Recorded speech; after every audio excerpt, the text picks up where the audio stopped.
race yet Craig has. So I think this man's got a little bit of pressure on him. Yeah, he's definitely got a little bit of pressure, but also a lot of confidence. You see in the first session of this weekend or today, him and Joey went 1 and 2. So they obviously started off with a lot of confidence. They wasn't 1 and 2 in the second session. I believe it was Anderson. But it's going to be rough either way because it's going to have to come down to consistency. Whether they get a good lap in, it's not going to relieve them as much because they know it's going to be tough all night. I spoke to Jason Anderson earlier today. He actually raced here quite a few years back in this stadium, and the dirt was exactly the same. So he's got a little bit of experience with this kind of dirt. How much will that come into play tonight, Tommy? I believe that race was about 9 years ago, so probably not a lot. But anything's better than nothing, I suppose. But it's going to be rough for the riders. They're doubling their way through sections. Even the whoop section, they're not skipping. Some of the faster times are literally coming from inside roll, double, triple, which is rare of a Supercross race at this level. Normally, they're all tearing through them.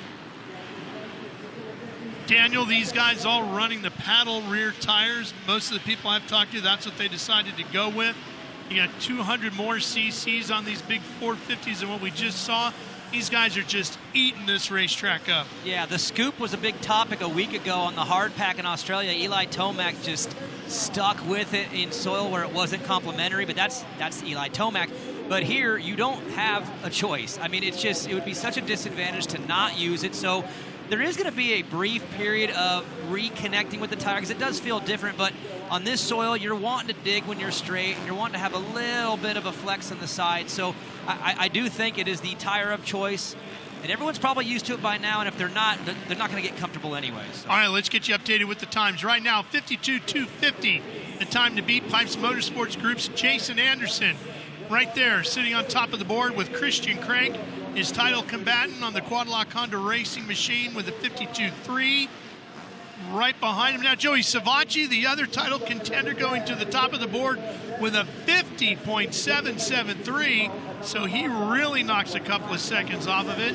So it's Savatgy, Anderson, Craig, and Henry Miller on that Rick Ware Racing Arby's back machine, the number 29.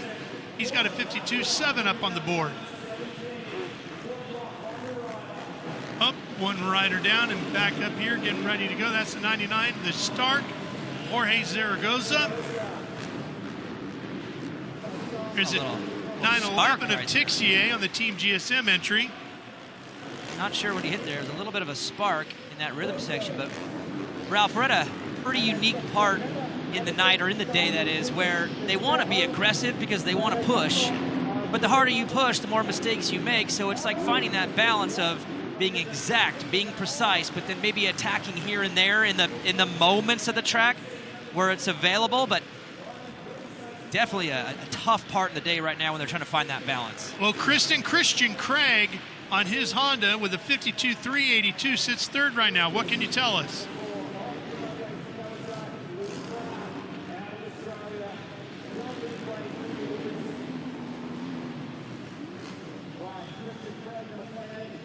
All right, we continue to watch the action here with Christian Craig on that 28. Sitting right behind his teammate, Savatgy, with that 50.773. Christian getting closer with a 50.862. So he gains quite a bit of time here. And now Anderson in third and Colt Nichols moving into the top four. Again, top four out of this group will also go to SuperPole for the 450 SX1 category. Yeah, you got Quadlock 1, 2. PMG 3, well 5 now. Nichols had a good run, but nice to see Luke Clout. He's new to the championship, at least in the 2025 season, first time out, so good to see him in that top four. But what do you think, Tommy? If you're Colt Nichols, you've watched 3 of these things, and now you show up and it's your turn to stack points for your PMG Suzuki team. Yeah, he's looking really good, actually. I spoke to him just before this session. He seemed quite confident. He wasn't really phased. He just sort of said, it is what it is. I'm going to send it. And he doesn't really have anything to lose. He hasn't raced for a couple of months, and yeah, he's just going to do his best.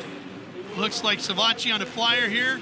Overall best in sectors 1, 2, and 4. Wow. And he posts a 49.834 on the Quadlock Honda Racing entry of Yuriv Konski's team.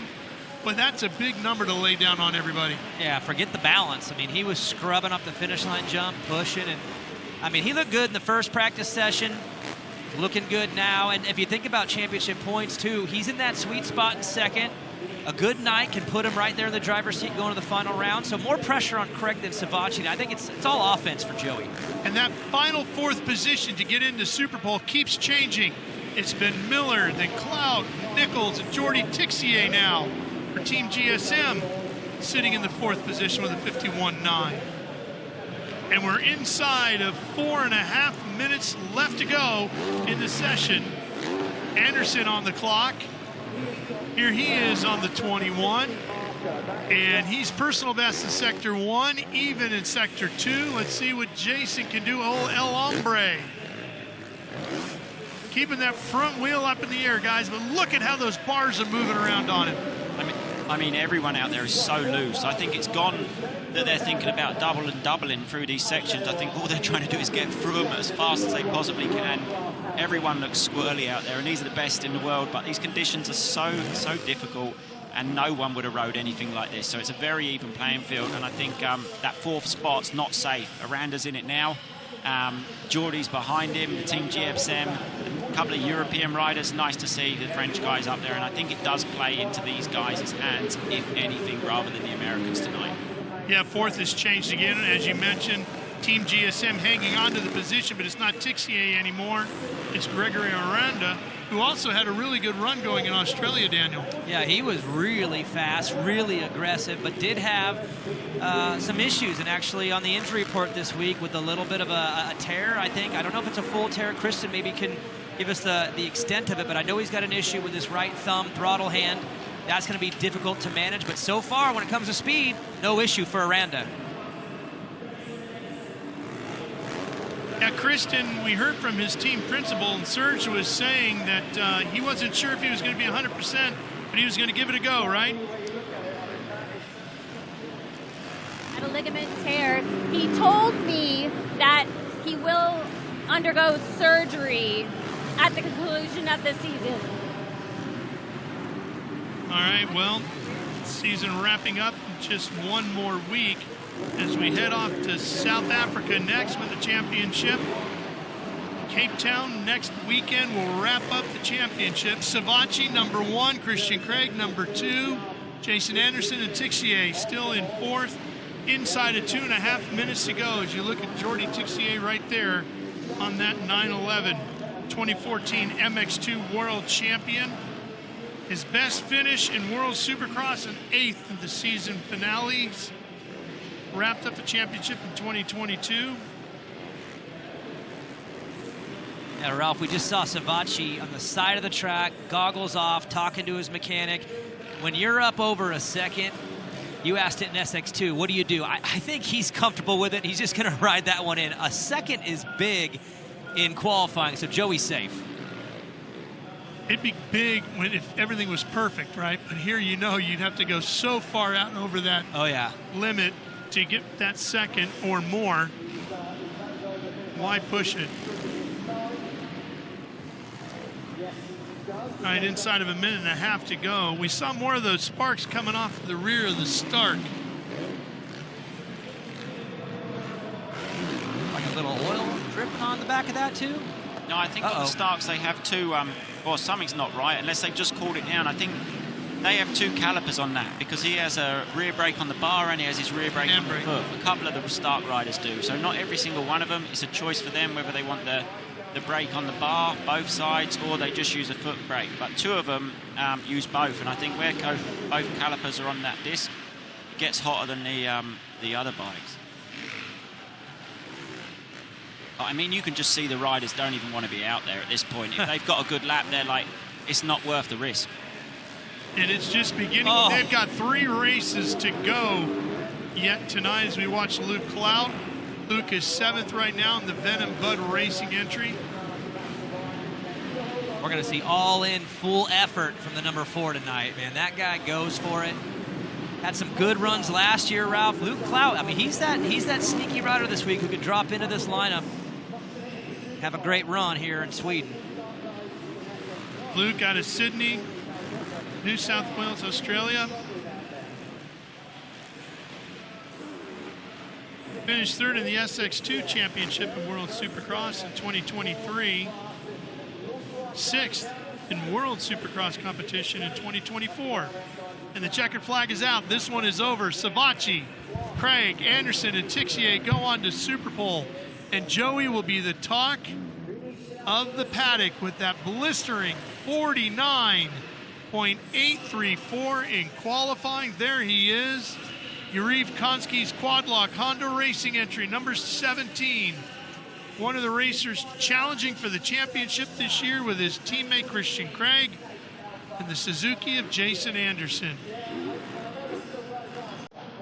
SuperPole is up next for both SX2 and SX1 from here at 3 Arena at the Swedish GP.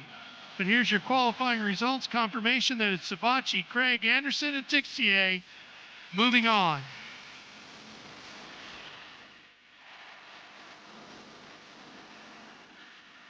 And the Starks had success in SX2, but not in SX1, as Freezy and Zaragoza both at the tail end of the group qualifying.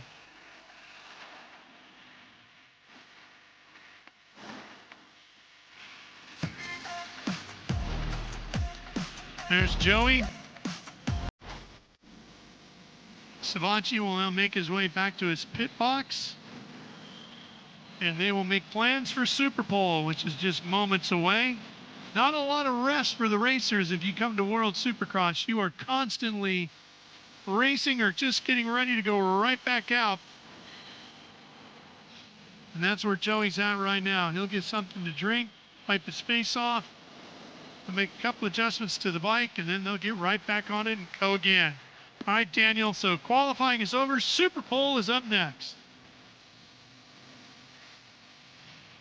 Looks pretty from where we're watching, but let's bring on someone who is just out there. He's a sweating man right now. Colt, take us through the track right now. For us, it looks brutal. You are on it. How is it? Yeah, you described it best. It's brutal. It's just tricky, man. Like, you want to just carry momentum, but every time you really try and get going, you just get kind of caught, you know, right in the peg. So it's soft, it's sticky, really, really grabby. You just got to kind of carry some momentum. I didn't do a very good job of that practice. The one before I was good, and that one I just kept stalling out a little bit. So need to carry more momentum, but overall, yeah, the track's going to be, dude, 3 main events. That last one's going to be brutal. Are you able to plan anything on your lap? Like, are you thinking, okay, I've got a double-double? You're literally going out there thinking, I just got to get through this as fast as possible. Yeah, I mean, literally just try and double the jumps, which sounds ridiculous, but that's really all you can do. So you try to plan mainly just some lines that kind of feed you somewhere you want to go, but, dude, you try and pick one and you don't end up there, so it's just chaotic. But it makes it interesting. It'll be fun, I think, to race, and we'll see. Awesome. Colt, welcome back to World Supercross. We'll let you go back to the pit and get ready for the racing. Thanks for joining us. Let's go to Kristen Beat with Jordi Tixier. Making his first SuperPole of the season, Jordi, remarkable out there. What's making the biggest difference for you here tonight? Oh, honestly, you know, I had a lot of years in GPs, and this track tonight is really, really rough, really, really soft, a lot of ruts.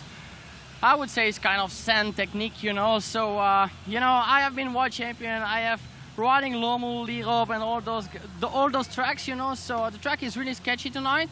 So I guess my technique was working well. So, yeah, 4 is good. You know, first SuperPole of the year. So the improvement of the year is there. So just keep going for the night. What is a good sand technique? You know, just really as much as possible and not jumping. As soon as you jump, then it doesn't work and the speed is not good. So this is what I try to do as much as possible. And till now it's working well. So You can definitely keep Opportunity to get into that SuperPole first time this season, Tommy. And it seems like on conditions like this, you